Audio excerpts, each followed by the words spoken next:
बिस्मिल्लाहिर्रहमानिर्रहीम अस्सलाम वालेकुम सारे भैन भरावां नूं। जिस तरह तुहानूं पता कि गर्मी दिन ब दिन कल होर गर्मी सी अज होर दिन ब दिन वधदी जा रही है ते तरबूज आ गया मार्केट च ते असीं सोचा कि अज तुहानूं क्यों ना ठंडी रैसपी शरबत बना के दित्ता जाए तरबूज का। तुसीं देखिओ रैसपी नूं पूरा देखना तो मज़ा आएगा।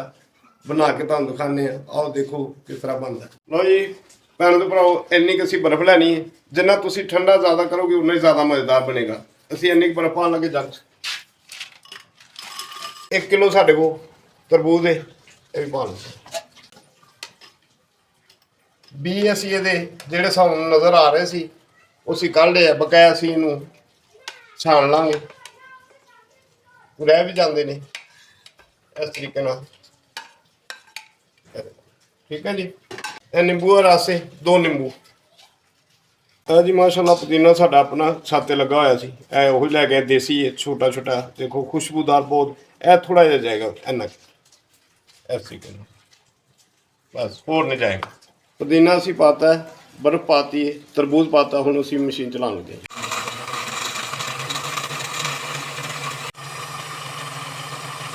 तो माशाल्लाह जूस साडा ग्रैंड हो गया मिक्सर तो सारा देखो बहुत प्यारा कलर है, ओरिजिनल कलर है, कोई कलर नहीं असीं पाया।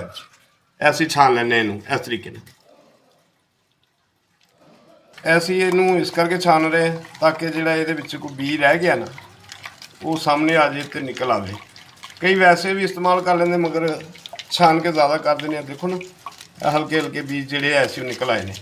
ठीक है जी, इस तरीके नाल सारे नूं छान लैने असीं। माशाल्लाह जूस साडा रेडी हो गया तरबूज का। यह देखो इस तरीके का होएगा। ठीक है, असीं इहनूं काले नमक च बना रहे हैं, चीनी वाला नहीं बना रहे।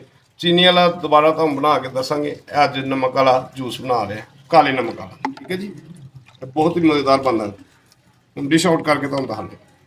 पहले भी इस्तेमाल की थी क्योंकि जिन्ना ज़्यादा ठंडा होएगा उन्ना ही ज़्यादा मज़ा आएगा। ठीक है जी, इस तरीके नाल तुसीं थोड़ी थोड़ी बर्फ होर पा लैनी।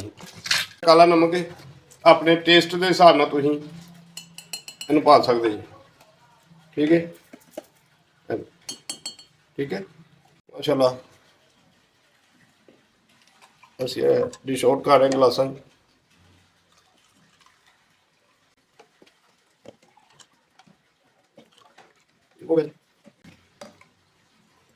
माशा 3 ਤੋਂ 4 गिलास बन जाते हैं 1 kg ਦੇ ਵਿੱਚ। ਇਹ ਅਸੀਂ गार्निश वास्ते पुदीने के पत्ते, ताज़ा पत्ते ਜਿਹੜੇ ਸਾਡੇ घर ਦਾ पुदीना। ठीक है जी, माशाल्लाह साडा जूस तैयार हो गया। तो माशाल्लाह इस तरीके नाल तुसीं नमक नूं हल करो, इसका टेस्ट करो, तुहानूं बहुत मज़ा आएगा, बहुत ज़बरदस्त बनता है।